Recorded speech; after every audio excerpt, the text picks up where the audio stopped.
Bapak Ibu, saudara dikasih Tuhan, salam sejahtera bagi kita buat siang hari ini. Diberkatilah saudaraku yang sudah ada di rumah Tuhan hari ini untuk memuji dan memuliakan Tuhan. Jadi Tuhan masih beri kesempatan bagi kita untuk memuji dan memuliakan Dia. Berbahagialah kita, amin saudara, karena banyak orang di luar sana gak dapat memuji Tuhan karena tentang kehidupan ini. Jadi kita berbahagia bisa punya waktu untuk memuji dan memuliakan Tuhan. Haleluya. Baik, mari kita buka firman Tuhan dalam kitab Keluaran 33. Ya, kami sampaikan Bapak Gembala ada pelayanan di Pematang Siantar. Ada GBI Mawar Saron yang berulang tahun ke-9 tahun. Jadi Gembala diundang di sana untuk menyampaikan firman Tuhan. Kita berdoa terus sampai dia nanti ke Samosir. Karena perlunya Injil bagi banyak orang di muka bumi ini. Keluaran 33 ayat 12 sampai dengan 23.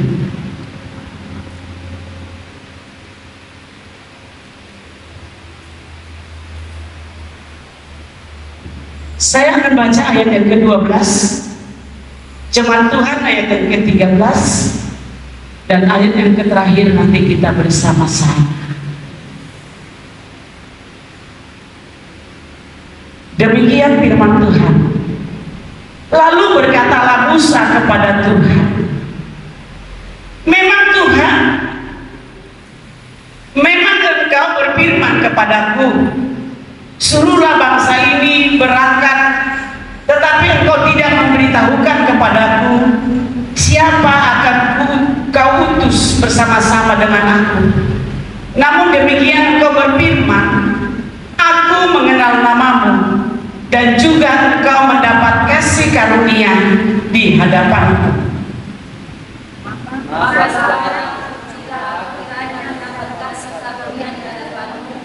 Beritahukanlah perkataan jalanmu kepadaku, sehingga aku mengenal Engkau, supaya aku tetap mendapat kasih karunia di hadapanmu.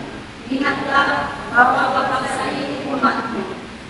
Lalu ia berfirman, aku sendiri hendak membimbing engkau dan memberikan ketentraman kepadamu. Katakanlah kepadanya, jika Engkau sendiri tidak membimbing kami, janganlah suruh kami berangkat dari sini. Dari manakah gerangan akan diketahui bahwa aku telah mendapat kasih karunia di hadapanmu, yakni aku dan umatmu ini?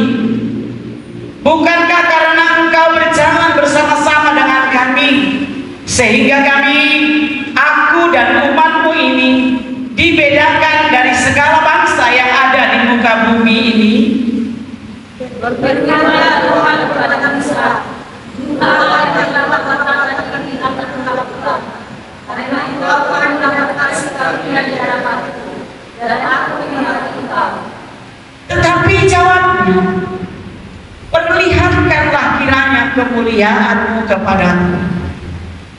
Tetapi firman-Nya, aku akan melewatkan segala kegendanganku dari depanmu, dan menyempurnakan nama-Mu terbaik. Aku akan memberikan karunia kepada siapa yang memberikan kasih karunia, dan menasihani siapa yang kukasihani. Lalu firman-Nya, engkau tidak tahan memandang wajahku, sebab tidak ada orang yang memandang aku dapat hidup. Berfirmanlah Tuhan, ada suatu tempat dekatku, di mana engkau dapat berdiri di atas kumpulanku. Apabila kemuliaanku lewat, maka aku akan menempatkan engkau dalam pokok gunung itu, dan aku akan menudungi engkau dengan tanganku sampai aku berjalan lewat bersama-sama. Kemudian aku akan menarik tanganku Dan engkau akan Puji Tuhan, berbahagialah saudaraku yang membaca firman Tuhan di kita pasti diberkati oleh Tuhan. Temanya ialah kita hidup karena kasih karunia Tuhan. Kita hidup karena kasih karunia Tuhan. Jadi ada 3 hal dalam pembacaan yang kita baca bersama hari ini ialah pertama, makna penyertaan Tuhan. Apa sih maknanya penyertaan Tuhan dalam hidup kita? Apa yang kita rasakan? Apa yang kita nikmati?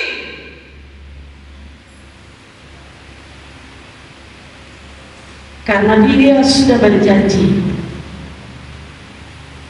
Dia akan menyertai kita sampai akhir zaman. Apakah saudara masih ragu? Apakah saudara masih bimbang? Ataukah saudara berpikir itu kan ada tulisan? Hari ini mari bangkit saudara. Jika kita hidup karena kasih karunia Tuhan, maka Tuhan menyertai kita sempurna. Amin. Dia gak pernah tidur. Dia gak pernah seperti saya dan saudara pergi shopping, pergi mencari, pergi ngerumpi. Gak pernah. Apa yang dikerjakan Tuhan? Dia selalu berjaga-jaga dan waspada. Kita kan masih ada lagi shopping, masih ada lagi apa nih? Mau arisan Pariban. Mau arisan kami loh, arisan ini. Sudah kan? Masih ada nggak saudara? Jujur saudara, dia dapat Tuhan masih kan? Jadi yang kita hidupi itu adalah kasih karunia Tuhan. Bukan karena kehebatan kita. Kita masih bisa selfie, cekak kaca gigi. Jadi saya berbahagia saudara, karena Tuhan masih beri saya kesempatan untuk itu. Tinggal lagi tunaikanlah tugas kita dengan benar. Amin. Jangan sampai ketinggalan tugas yang dipercayakan Tuhan kepada kita. Jangan sampai kita lalai untuk melakukan tugas kita kepada Tuhan. Karena tugas Tuhan diberikan bagi kita sempurna.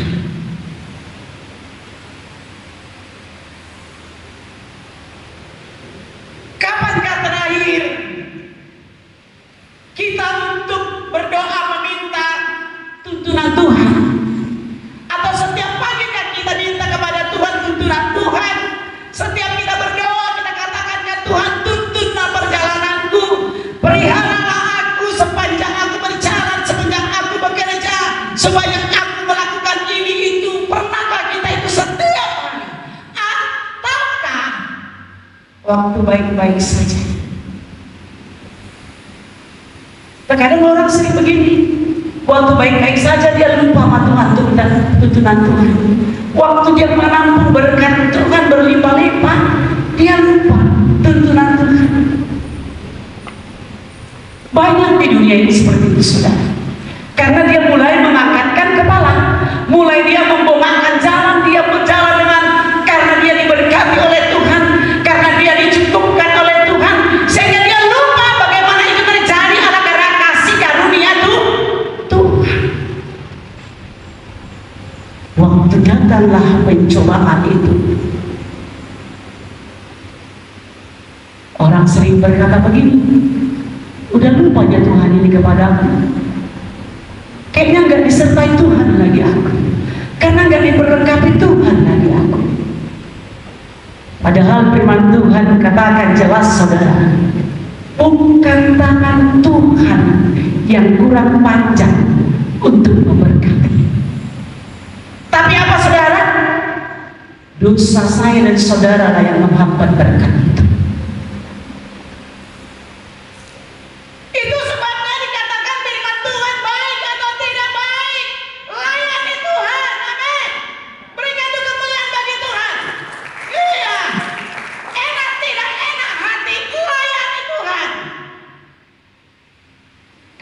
Dia tahu Seperti firman yang dikatakan kepada Musa, aku akan mengenali engkau Musa. Dialog Musa dengan Tuhan itu panjang, saudara. Lupa Musa bahwa penyertaan Tuhan itu sempurna. Lupa Musa bahwa dia berkata, aku mengenal engkau, kata Tuhan. Jadi Tuhan pun mengenal saya. Gak ada yang bisa ditutupi dari diri saya di hadapan Tuhan. Sebenarnya rambut pun gak bisa, saudara. Jadi jika hatiku sakit hati, itu tahu Tuhan. Maunya saya sakit hati, ya maulah. Saya ini kan gak malaikat. Amin, saudara. Iya kan? Gak malaikat saya. Maukah saya gondok? Mau. Tetapi saat saya mulai sadar, saat aku mulai menyimpan akan kepahitan itu, buru-buru aku sujud di hadapan Tuhan. Tuhan, aku gak mau. Lepaskan aku dari situ. Sebab itu adalah cengkraman iblis yang akan membawa kita kepada Allah. Musa ini, saudara, dialognya dengan Tuhan itu luar biasa. Udah dibilang Tuhan, aku menyertai, pergilah, bawa keluar bangsa Israel itu. Aku akan menyertai tiang awan, tiang api. Apalagi yang dilakukan sih? Tiang awan waktu pagi hari, tiang api waktu malam hari, kan disertai kan? Ini bangsa Israel ini memang tegak-teguk ini. Terkadang kita pun tegak-teguk juga, nggak yakin kepada kebenaran. Ya, sering kita mengabaikan firman ini, sebab sumbernya semua dari Tuhan. Nggak ada sumbernya dari kekuatan kita, nggak ada, saudara. Tapi sumbernya di ada Tuhan. Berarti kalau sumbernya Tuhan, kita harus mencari Tuhan. Kalau kita abaikan Tuhan, Tuhan pun bilang gini, di sono masih banyak orang yang sungguh-sungguh. Udah, hari ini cukuplah satu pendapatan. Ya pasti, karena Tuhan itu juga maha cemburu, saudara. Bukan manusia aja yang cemburu, Tuhan maha lagi, maha. Bayangkan kalau dia udah cemburu, dibasmi. Kau baca Keluaran pasal 32 ayat 28. Dibunuhnya di sana 3.000 orang yang tidak mau taat kepada perjalanan itu. Hadirlah Tuhan, hadirlah Tuhan. Kalau Tuhan hadir, gak ada yang bisa hidup, saudara. Kemuliaan Tuhan itu membasmi. Tapi kalau kita minta, hadirlah Roh Kudus. Roh Kudus ini lemah lembut, lemah lembut. Gak bisa hati yang sombong mendengarkan suara kita.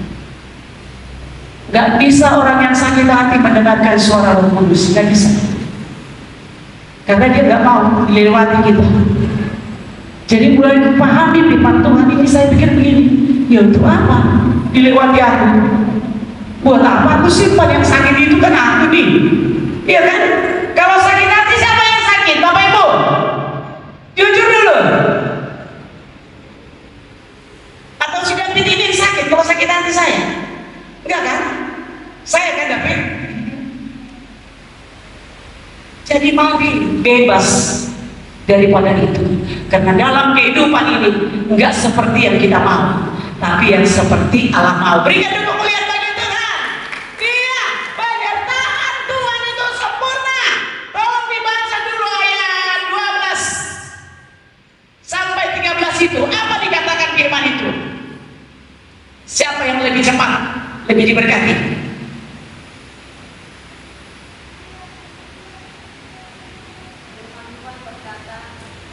Lalu berkatalah Musa kepada Tuhan, memang engkau berfirman kepadaku, suruhlah bangsa ini berangkat, tetapi engkau tidak memberitahukan kepadaku siapa yang aku mengutus bersama-sama dengan aku. Namun demikian engkau berfirman, aku mengenal namamu dan juga engkau mendapat kasih karunia di hadapanku. Stop dulu Ibu. Ya, kan Tuhan berkata Ibu Musa, aku menyertai. Ibu coba kembali ke atas ayat 2, tolong. supaya kita memahami penyertaan Tuhan itu. Ayat 2 Ibu silakan baca. 33 ayat 2. Maka sekarang jika aku kiranya mendapat kasih karunia di hadapan 33 ayat 2. Aku akan mengutus seorang malaikat. Ya, itu dari. Ayo kita baca bersama-sama yuk, supaya melekat ini di pikiran kita yuk. 2, 3 ya. Aku akan mengutus.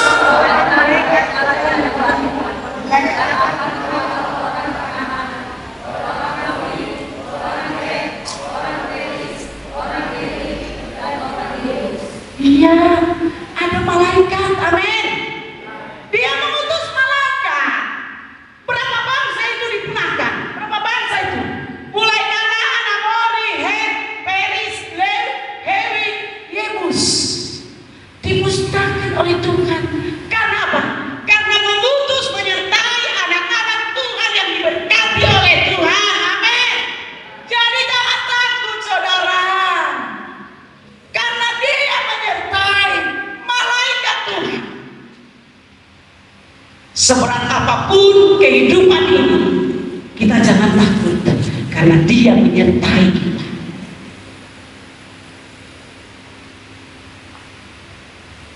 Musa ini, dia pikir dia sendirian. Tapi ada malaikat. Dan Tuhan berkata, aku mengenal engkau. Coba kalau kita dikenal Tuhan, wow, dahsyat saudara. Yang dikenal Tuhan kita, apapun yang kita lakukan di bumi ini, gak bisa tertutup itu. Dosa apapun yang kita lakukan itu kelihatan. Saya mulai mengikut Tuhan. Saya gak pernah melakukan hal-hal yang aku rasa itu patah di hadapan Tuhan. Karena aku tahu, aku ingat firman Tuhan itu, mata Tuhan menjelajah, sehingga jangan sekali-kali pun aku berdosa, berbuat sesuatu yang bertentangan dengan firman Tuhan. Karena upah dosa itu apa saudara? Maut, kematian. Kalau kita mungkin pernah berbuat dosa, cepat-cepatlah kita berlari sama Tuhan. Karena nggak ada yang bisa. Mungkin manusia bisa kita bohongi, kemana kita melangkah mungkin bisa orang lain tidak tahu. Tapi kalau Tuhan itu maha tahu. Itu dikatakan penyertaan Tuhan itu sempurna dalam hidup kita, sehingga Musa dalam setiap perjalanannya membawa bangsa Israel itu keluar dari tanah Mesir, ada malaikat menyertai mereka. Sekeliling kemah mereka ada malaikat, sehingga dipunahkan oleh bangsa-bangsa di sana yang akan mengganggu, menghambat mereka, akan dipunahkan. Karena Tuhan mengenal kita seperti Dia mengenal Musa. Yang kedua saudara, kita mendapat kasih karunia Tuhan dan ketentraman di dalam Dia. Ayat 13 ini tolong dilanjutkan membaca.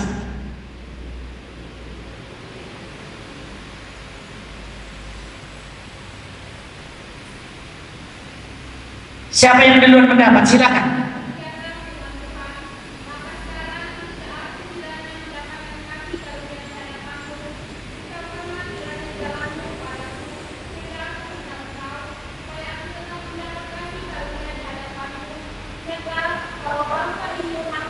Iya, kita mendapat kasih karunia dan mendapat tempat perlindungan yang nyaman dari Tuhan. Mungkin ada pertanyaan, kalau aku nyaman di hadapan Tuhan, kenapa kehidupan seperti ini? Kenapa terjadi di perjalanan seperti ini? Kenapa semuanya seperti terhambat seperti ini? Saudara, kita yang kurang memahami arti dari kasih karunia bukan soal berkat-berkat kehidupan saja yang dikasihkan Tuhan, tetapi Tuhan untuk mengajar kita supaya kita bertumbuh di dalam kebenaran Dia. Kalau minggu yang lalu gembala berkata, kalau ada tantangan, ada pencobaan, itu bukan pencobaan dari Tuhan, tetapi itu ujian supaya kita melihat bagaimana penyertaan, bagaimana kasih karunia Tuhan yang ada pada kita teruji di dalamnya. Jadi kita harus pahami, kalau soal kasih karunia itu bukan soal berkat doa, tetapi kesehatan, kecerdasan, kebolehan kita melayani Tuhan, kesempatan Tuhan beri supaya kita bisa melayani Tuhan. Ini kasih karunia, saudara. Kalau soal berkat-berkat itu tinggal lagi kita melakukannya. Bagaimana kita bekerja? Karena berkat Tuhan enggak jatuh dari surga, saudara. Ada yang kita kerjakan, ada doa yang kita naikkan, maka kita diajari apa yang harus kita lakukan. Tuhan beri pikiran hikmat supaya kita lakukan, sehingga dapat kasih karunia itu semua dinikmati banyak orang, sampai kita aman dalam lindungan Tuhan. Kan ada firman Tuhan katakan, hanya dekat Allah saja aku tenang. Adakah orang kaya yang tidak mengenal Tuhan dapat tenang dalam kekayaannya? Tidak. Banyak orang yang kaya gusar, rumahnya pagarnya tinggi kurang tinggi supaya jangan masuk pencuri. Ya, kemana dia pikirkan semua supaya aman. Padahal aman sesungguhnya adalah hanya di dalam Tuhan. Itu aman, saudara. Hanya setiap kita punya keluarga, mintalah malaikat Tuhan, jangan minta Tuhan menjaga rumahmu. Ya, kan nggak ada bisa. Sekarang saya kalau berdoa orang mau ketawa saya. Datanglah Tuhan di tengah-tengah kami, ya kan? Jadi kita harus tahu ya, saudara, kalau berdoa jangan datanglah Tuhan, datanglah Roh Kudus. Kalau Tuhan datang, aduh dibasmi kita semua, saudara. Siapa kali kita ini? Kita suruh Tuhan datang. Maka saya terus begitu, saudara. Kalaupun sesusah apapun, saudara, terus saya bilang, ini aku mau naik, ini diangkat Tuhan. Gitu. Terus kita punya iman yang besar. Supaya apa? Jadilah seperti iman kita. Karena kalau kita mengalami pencobaan, Tuhan akan mengangkat kita dan Tuhan akan nyatakan mujizatnya. Jangan saudara terus lemas. Itulah semakin mengikut Tuhan ini semakin banyak kali masalah. Itu nggak ada tertulis, saudara. Jangan salah. Nggak ada itu. Tetapi semakin kita banyak mengalami proses, semakin kita banyak mengalami tantangan, di depan kita ada berkat-berkat tersedia disediakan Tuhan. Itu dia. Jadi supaya kita sama-sama bertumbuh. Udah berapa puluh tahun saudara di GB Harmoni, tetap begitu. Waktu ada apa, waktu banyak hari, saudaraku. Seperti slogan kita, yuk sama-sama kita berkata dulu. Tetapi cari, lupa saudara. Pantulkan dulu Daniel. Iya kan? Ininya awalnya terbuka pintu surga. Enggak, saudara, dengan hebat, dengan kuat. Ya, 2, 3 ya. Tetapi carilah dahulu kerajaan Allah.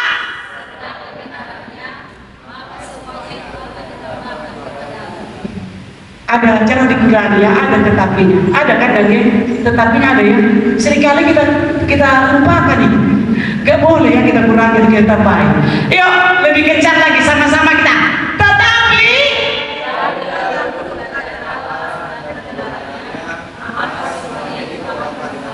berikan kemuliaan bagi Tuhan. Iya, ini dia kuncinya, saudara.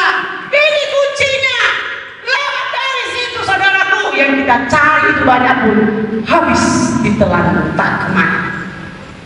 Tetapi kalau kita lakukan, cari dahulu kerajaan Allah, tetapi cari yang sedikit itu, seperti kata orang tua, kayak air tua itu, terhimpun kelihatan. Amin saudara. Iya, inilah kuncinya, supaya kita itu semua melihat bagaimana Tuhan melakukan mujizatnya dalam kehidupan kita, sehingga kita berkata, ya karena Tuhan, karena Dia luar biasa. Yang ketiga, Tuhan memberi waktunya kepada kita. Tuhan punya waktu buat orang-orang yang dikenal Dia. Sehingga ada pepatah ini benar sekali kan, tidak kenal maka tak sayang, ya kan? Kalau nggak kita kenal, mana mungkin kita bisa sayang sama Dia. Lalu bagaimana dengan cara pengenalan kita? Ya kita yuk kenalan, ya kenalan. Maka ada kasih sayang. Kasih sayang itu apa saudara? Kasih sayang mengasihi, karena sama-sama anak Tuhan. Yang tidak anak Tuhan tidak perlu kenal aja, kasih aja Dia.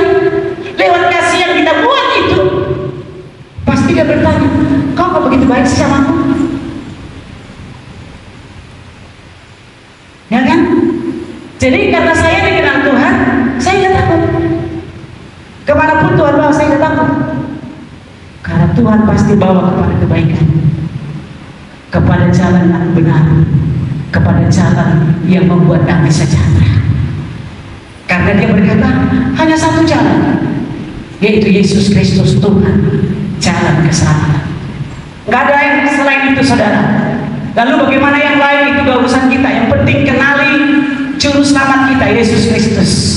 Hanya Dia jalan membawa kita kepada kebenaran, kepada jalan ke surga, kepada jalan yang membawa kita kepada damai sejahtera, yaitu Yesus Kristus Tuhan. Jadi jangan diragukan lagi penyertaan Tuhan, sebab Dia adalah yang menyertai. Dia punya waktu bagi kita. Ketentuannya ialah penyertaan Tuhan itu tidak melulu soal bahwa Ia akan selalu melindungi.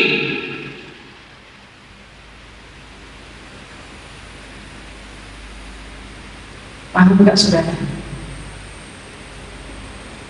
Tidak selalu Dia melindungi, tidak selalu menjaga, tidak selalu memberkati, atau melepaskan diri dari setiap kesulitan di depan kita.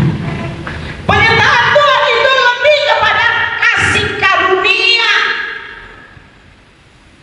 yang memberi kita kekuatan, pimpinan, bimbingan hidup, agar kita mampu melewati pencobaan, melewati masalah, melewati dunia yang luar biasa ini saudara, supaya kita mendapatkan kasih karunia Tuhan. Itu aja, sehingga kita mampu untuk melewatinya, mampu bertahan, mampu untuk berupaya sebesar apapun. Kalau hari yang ke-7 ini Tuhan memberikan berkat kepada kita, kita mampu, enggak, aku mampu utamakan Tuhan. Kalau itu berkat kita, pasti itu menjadi milik kita. Amin saudara. Yang penting utamakan dulu Dia, cari dulu Tuhan, maka Dia akan memberikan berkat-berkat itu kepada kita. Ayo ayat yang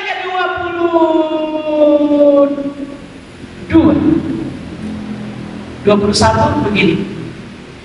Berfirmanlah Tuhan, ada suatu tempat dekatku di mana engkau dapat berdiri di atas gunung batu.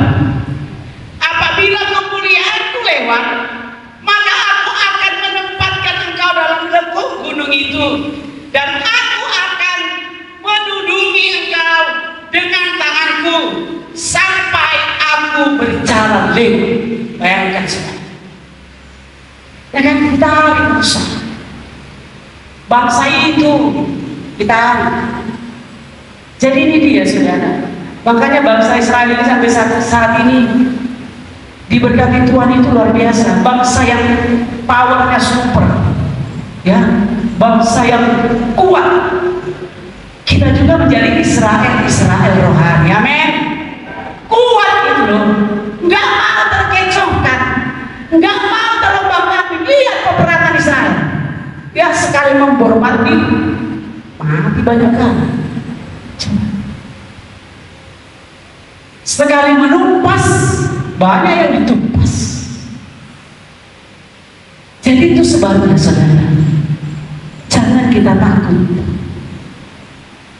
menjadi Israel rohaninya. Ayat 23, kemudian aku akan menarik tanganku dan engkau akan melihat belakangku, tetapi wajahku tidak akan kelihatan. Tangan Tuhan yang memberkati kita, ya. Jadi aman kita dalam perlindungannya, aman kita saat berjalan, aman kita saat bekerja, aman kita saat pelayanan. Asal kita punya apa? Punya iman yang percaya kepada Tuhan Yesus, menjadi Dialah Tuhan Allah yang luar biasa, yang melengkapi kehidupan kita. Bukan soal berkat penyertaan Tuhan, adalah menjadi pribadinya yang tinggal bersama-sama dengan kita. Jika pribadi Tuhan tinggal bersama-sama dengan kita, maka disitulah kita melihat bagaimana dahsyatnya Allah akan memperlengkapi kita, memampukan kita untuk berjalan, menjalani hidup dalam dunia yang panah ini. Kita dimampukan, dikuatkan, kita diperlengkapi, kita diproses, tapi kita berkemenangan di dalam Dia. Berikan kemuliaan bagi Tuhan.